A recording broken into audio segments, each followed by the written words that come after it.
One of the things that made Marineford such a special arc was the enormous number of new characters introduced to us, from admirals and vice admirals to strong and capable New World pirates, each with individual characteristics and traits that made them stand out. One of these unique characters introduced to us back then was none other than Diamond Jozu, a character that caught my eye from his very first appearance. But Marineford was not just the first time we saw him, but also the last. So where is he now?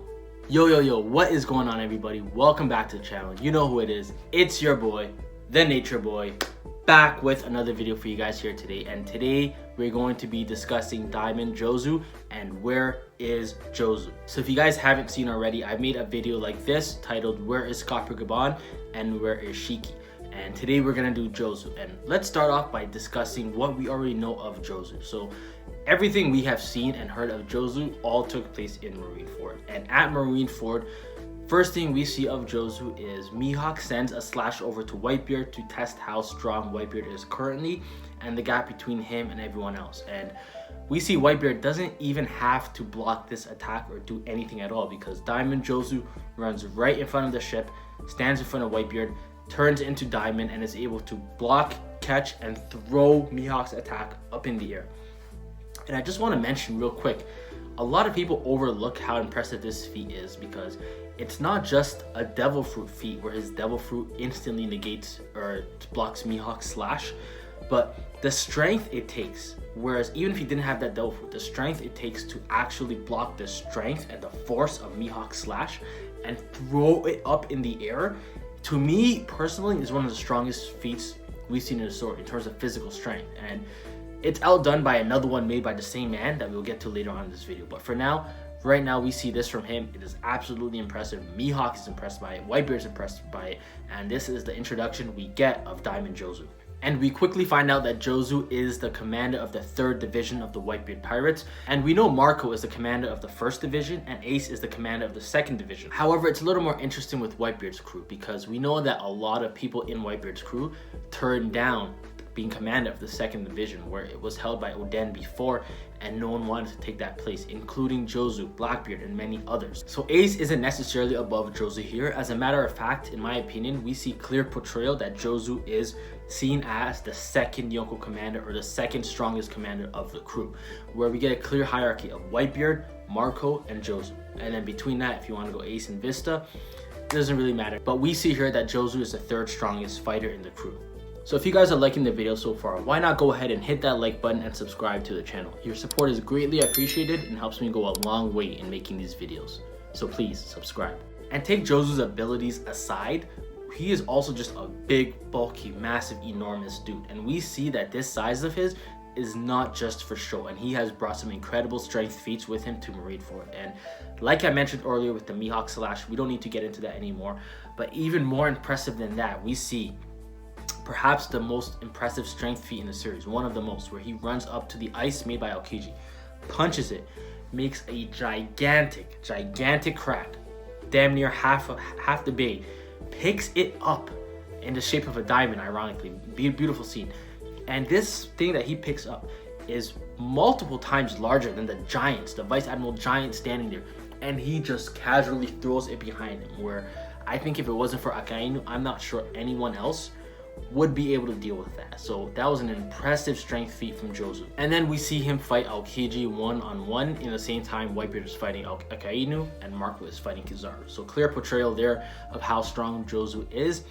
And whatever case you want to make for Aokiji or Jozu, the fact remains that Jozu lost that fight because he was distracted seeing Marco get hurt, who was distracted seeing Whitebeard get hurt. That caused a chain reaction. So it is up for debate how well Jozu would have done in a one-on-one against Kuzan. We don't know. We don't even know if he would have lost.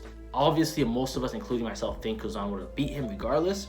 However, the difficulty is always up for debate. And I think it is interesting to see that Whitebeard's own commanders were able to hang with the best of the best that Marineford had to bring. And Jozu was a peak example of this. And in that fight with Aokiji, we see Jozu loses an arm. I believe it is his right arm, if I'm not mistaken, and he is frozen to the bone, and he is removed from the battlefield by fellow Whitebeard pirates and taken out, and that's the end, the last we ever see of Diamond Jozu. So if we ever see him again, keep in mind he's only gonna have one arm. And now just a fun little theory that I like to sprinkle in at the end of these videos. Don't take these too seriously, but it would be cool to see something like this happen.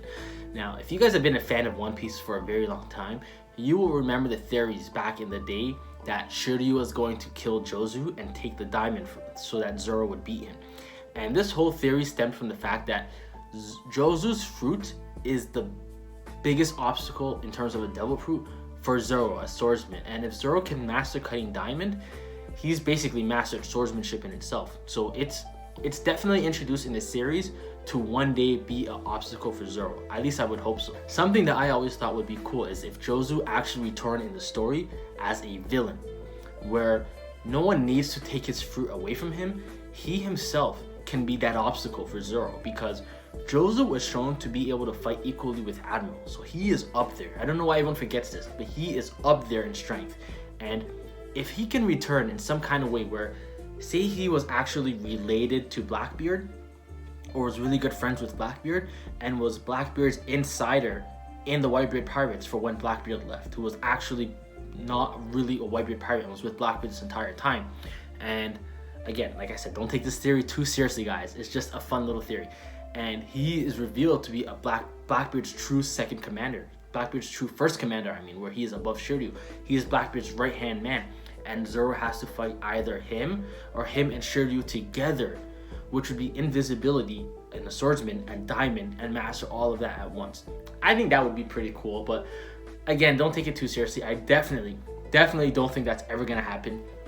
Even if it did, there would be a lot of ties, loose ties that you would have to tie in, which I don't know if it's possible. There might be some inconsistencies there if I really think deeply about it. But I just thought it would be cool if Jozu could return in the story as some kind of like villain related to Blackbeard and fight Zoro. I just think that would have been so cool to see. Because at the end of the day, Shiryu already ate Absalom's invisibility fruit, and I think we all just know that diamond fruit has to eventually make its way back to Zoro. That fruit has to be an obstacle for Zoro one day. And I just think it's going to be Jozu himself, rather than someone stealing the fruit from him and killing him.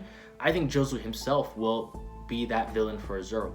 Again, it's a very, very lighthearted theory. Don't take it too seriously. So comment down below if you guys think we'll see Jozu again, and any fun predictions you guys have of him. And if you guys enjoyed this video, check out my Where is Shiki video. I'll put it here for you guys.